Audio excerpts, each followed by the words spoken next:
जाना ना जाए, ताकि कोई मजहबी जुनूनी खड़ा किया जा सके उसके नाम के ऊपर एक डिकॉय।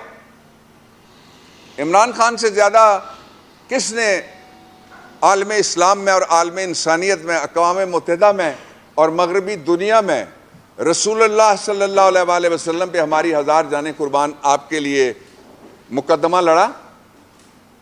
किसने इस्लामोफोबिया का मुकदमा इमरान खान से ज़्यादा लड़ा? तो इसलिए ये सबूत नंबर 1 है। ये जुडिशल कॉम्प्लेक्स के अंदर के मैं सबूतों की बात कर रहा हूँ।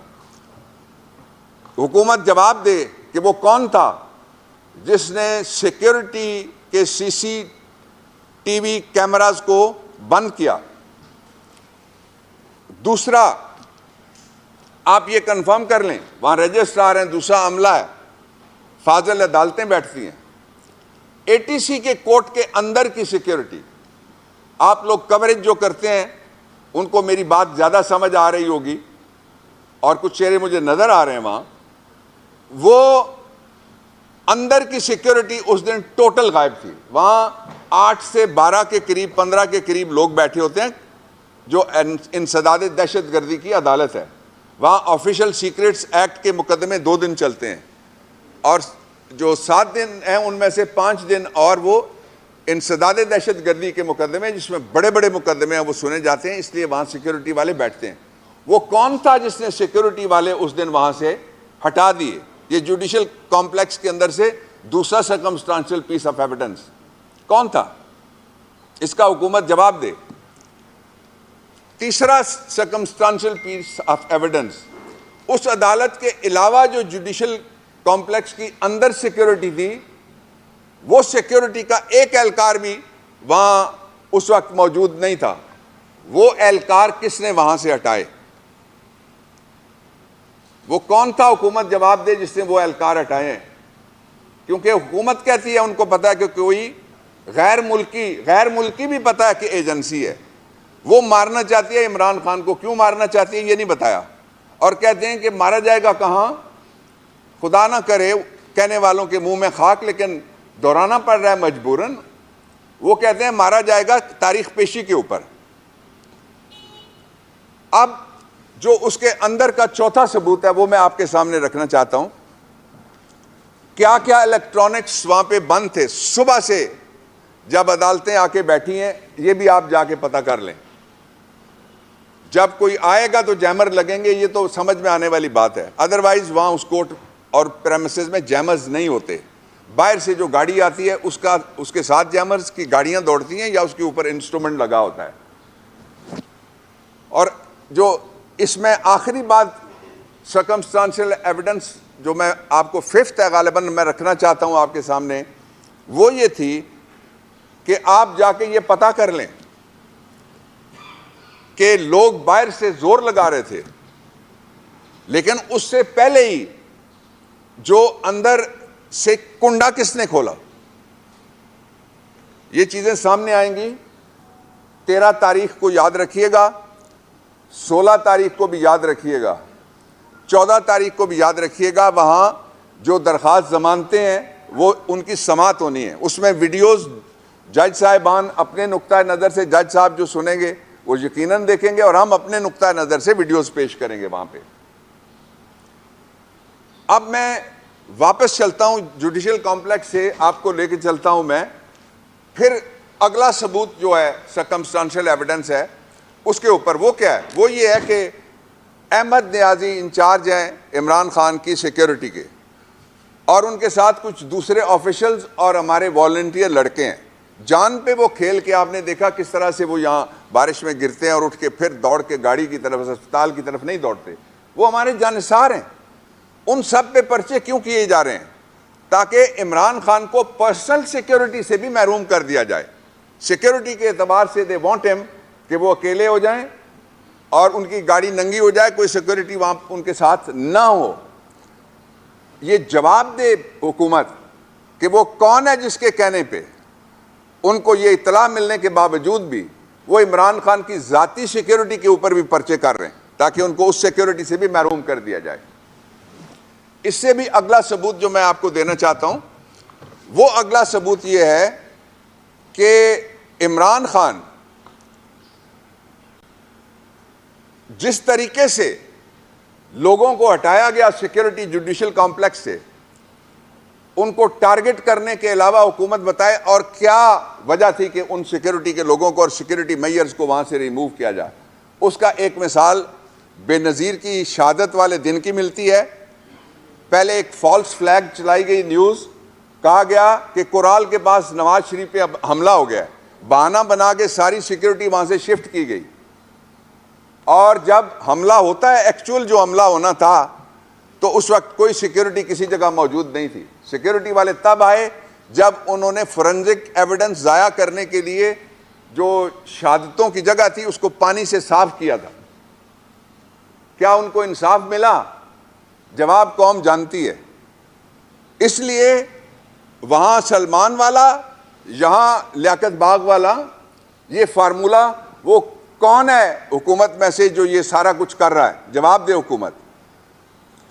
उसके साथ मैं अब इसका जो दूसरा पोर्शन है उसकी तरफ आना चाहता हूं। जो मुकदमात हैं इमरान खान के खिलाफ, वो सारे दो तरह के मुकदमात हैं। एक मुकदमात वो हैं जो सियासी इलेक्शन कमीशन ने अपनी मुखालिफ सियासी पार्टी के खिलाफ FIR करके साबित कर दिया कि वो मुकदमात सारे सियासी हैं। वो इलेक्शन कमीशन के हवाले से मुख्तलिफ अदालतों में चल रहे हैं। कोई हाई कोर्ट में चल रहा है, कोई रेफरेंस है, कोई इस्तिगासा है, वो सारे आप खोल के देख लें। वो सारे के सारे इलेक्शन कमीशन के ट्रिगर करदा मुकदमात हैं कि ये मुकदमात झूठे हैं और इलेक्शन कमीशन जानिबदार है। दूसरे मुकदमात कौन से हैं? 25 मई को इमरान खान कंटेनर पे हैं, कहते हैं उनके इमा के ऊपर फलाने ने पत्थर मारा। 25 मई को जो मजालिम हुए उनके पर्चे हमारे ऊपर। इस्लामाबाद हाई कोर्ट में ना किसी ने फूल तोड़ा, ना घास तोड़ी, ना गमला तोड़ा, सवाल ही नहीं था। वहां पे बाकायदा मीडिया पे हमला हुआ। एक असिस्टेंट कमिश्नर का नाम मुझे अभी बताया गया है। आज अभी थोड़ी देर पहले जिस अदालत से मैं पेश होके आ रहा हूं, वहां जो सहाफ़ी थे वो खड़े हो गए, उन्होंने कहा वहां जा इमरान खान रहे थे और मारा हमें गया है। और दो अगले नुक्ते मैं आपके सामने बयान करता हूं। पहला नुक्ता यह है कि इस्लामाबाद के अंदर एक ई कोर्ट मौजूद है। ये जस्टिस खोसा साहब के ज़माने में गालिबन शुरू हुई थी और ई कोर्ट के ऊपर सैकड़ों मुकदमात तेज़ रफ्तार फैसले उनके हो चुके हैं। If I am not wrong, ज़्यादा हो सकते हैं बल्कि। और उस वक्त एक सोहेल नासिर थे जो हाई कोर्ट में एलिवेट हुए बाद में, वो सेशन जज इस्लामाबाद थे। ये उनके दौर की मैं बात कर रहा हूँ जब ये शुरू हुआ था। और उसकी एक तरह से निगरानी और उसकी पेटर्नेज कहना ज़्यादा मुनासिब होगा, वो सुप्रीम कोर्ट ऑफ पाकिस्तान करती रही है। मैंने दरख्वास्त दी एक से ज़्यादा अदालत में कि हमें आप ई कोर्ट में बैठ जाएं, तशरीफ़ ले आएँ और वहाँ से इमरान खान की हाज़िरी आप वीडियो लिंक के ज़रिए से लगाएं। मैं कामयाब नहीं हो सका कन्विंस करने में, तो मैं ये अदलिया से दस्तबस्ता गुजारिश करना चाहता हूँ as senior ASC of the Supreme Court, as jurist, as former law minister, as citizen of Pakistan. और जो आपका सितारा है कौटा, वहाँ का मैं रहने वाला हूँ। एक ग्लोबल सितारा है आपका वो तहसील। मैं आपसे दरख्वास्त ये करता हूँ कि आप हमें कुछ कोई फेवर ना दे, कोई भी ना फेवर दे। हम फेवर मांगते भी नहीं हैं। रूल ऑफ लॉ के लिए लड़ने वाले फेवर क्यों मांगेंगे किसी से? हम तो लॉ मांगेंगे। लॉ में कहते हैं प्रिंसिपल पैरिटी जिसको कहते हैं, आर्टिकल 4 है, आर्टिकल 25 है, वो कहता है सबसे यकसां सलूक करो। इमरान खान के हमले में कत्ल करने वाला, इकदाम कत्ल करने वाला, 11 जख्मी करने वाला, गन शॉट वुंड्स मारने वाला, कैमरे पे पकड़े जाने वाला, उसको अगर वीडियो लिंक के जरिए पेशी की इजाज़त हो सकती है तो इमरान खान को भी इजाज़त मिलनी चाहिए। पहली गुजारिश। दूसरी गुजारिश ये है कि ये बाकायदा रिमार्क्स आए थे और शायद उस तनाजुर में जब नवाज शरीफ की हज़ार दास्तान चल रही थी, उनके ऊपर जाते और नीचे आते हुए प्लेटलेट्स की, तो एक से ज़्यादा जगह से ये रिमार्क्स आए थे जो शायद दुरुस्त थे उस वक्त, जो तासुर दिया गया था कि वो मर जाएंगे, कि हुकूमत लिख के दे कि अगर नवाज शरीफ को कुछ हुआ तो कौन जिम्मेदार होगा? हुकूमत जिम्मेदार होगी।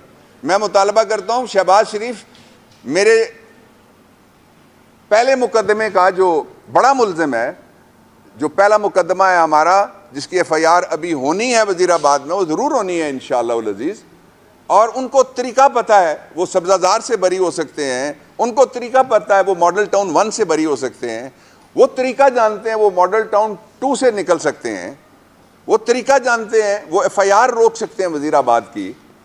लेकिन मैं मुतालबा करता हूं कि हमें भी तो कोई लिख के दे कि अगर इमरान खान को कुछ हो गया तो फिर जिम्मेदार वो होगा।